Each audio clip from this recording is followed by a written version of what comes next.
Hi guys, it's Kelly. Welcome back to my channel. If you are new here, welcome. Today I'm going to be sharing with you some of the dinners we had this past week.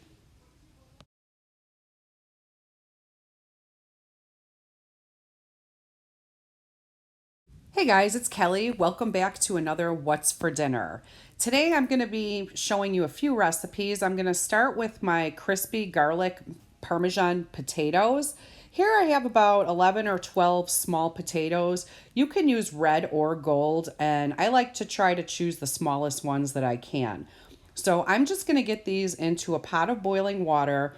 We are going to let them boil until they're just about fork tender, but not as tender as you would make them if you were making mashed potatoes. Now that my potatoes have boiled, I put them in my colander. I let them cool a little bit. They're still a little bit warm, so I'm using the tongs to put them out on the parchment paper. We're going to be using olive oil, garlic powder, sea salt, and black pepper to season these. And I do have my oven preheated to 450 degrees. You're going to cook these at a pretty high temperature. Now I'm going to start smashing them. This is the kind of potato masher I have. I think this would really work better if you have like the round kind with the holes in it, because this doesn't come out too pretty. I've made this a couple times, but they taste really good. So we're going to get all the potatoes out. We're going to get them all smashed, and then we're going to start seasoning them up. Okay, so once you have your potatoes all smashed up, you're going to top them with the olive oil, the garlic, the sea salt, and the black pepper. You're going to pop them in the 450 degree oven for 20 to 25 minutes, which is what I did. Then you're going to see me, I'm going to show you how it looks. I'm going to flip them all over. I'm going to smash them down a little bit. I'm going to put the exact same seasonings on, put them back in the oven for about 15 more minutes. Then you're going to take them out and you're going to top them with your Parmesan cheese, and you're going to put them back into the oven just until it's melted, which usually takes about maybe another 5 minutes. So it's a little bit of a process, but they really do come out good. So here I'm just putting on the cheese. I'm popping them back in the oven, and here's how they look when they came out. Tonight we ended up serving these with patty melts. So I had some rye bread, and I tried to shape my hamburger meat the best that I could before I put it on my griddle so that it would, shrink down so it could be on rye bread just like you get at a restaurant. So I just seasoned it with some no salt seasoning, the kind that you get at Costco. I really like that.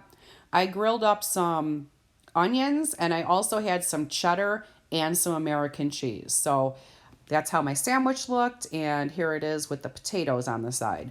So that was dinner tonight. This was a really good one. I recommend those potatoes. It's a little bit of a process, and I've seen other people do it and it looks beautiful. Mine don't, but they taste really good.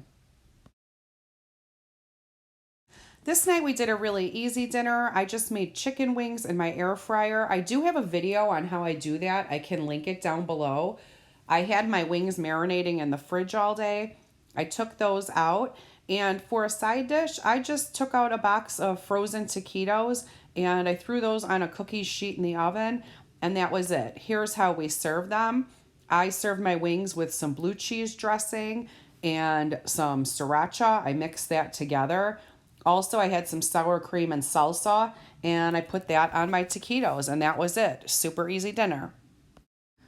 On this night, I just wanted salad with grilled chicken, so that's what I made, and I'm going to show you how I did that. But everybody else just wanted hot dogs and beans, so that was really easy, so that's what they had. And here's how I did my chicken salad. For my salad, I was just using a boneless, skinless chicken breast. I just seasoned it with this Himalayan pink salt, pepper, and garlic seasoning. I had just picked this up. I want to try it when I make my whole chicken in the air fryer next time. I heard it was really good on that. So I just put olive oil and that seasoning on both sides. I preheated my air fryer at 390 for about 5 minutes. I put it in, and then after 10 minutes, I did check it, and I did take the temperature. It was almost done. It was already at about 150 degrees. I flipped it over, closed the lid, and then I checked it again after about 5 more minutes. At that point, it was already over 180 degrees. So it was done. It probably would have been done at about 12 or 13 minutes. I like my chicken a little bit extra crispy, and super well done. So I did put it in for the rest of the time. So I cooked it for the full 20 minutes at 390. And then I just chopped it up and I served it in a salad. I had some romaine lettuce, I had red bell pepper, green onion, cucumber, and some tomatoes and some cheese. And it was a really big salad, so I had some for dinner, and then I did get a couple lunches out of that also. On this night, I just made garlic bread pizza and frozen cheese and spinach ravioli. Here you'll see I'm just browning up some ground Italian sausage that I had in my freezer. And back there is just a little pot of some homemade marinara I threw together really quick for the ravioli. I had a box of those Texas toast garlic breads in my freezer. I set the oven. I don't remember what the temperature it said. Whatever it said, that's what I did. I put them in the oven for 8 minutes, and I just took out my toppings, some peppers and onions, pepperoni, some mozzarella and Parmesan, and of course the sausage that I had made. Once the garlic breads had cooked for about 8 minutes, I took them out and I flipped them, and I'm just going to start topping them here. So I'm just putting my sauce and the pepperoni and my sausage and peppers and onions and my cheese. Pop those back in the oven for about 15 minutes until the cheese was melted. That was the spinach and cheese ravioli we used. It's from Aldi.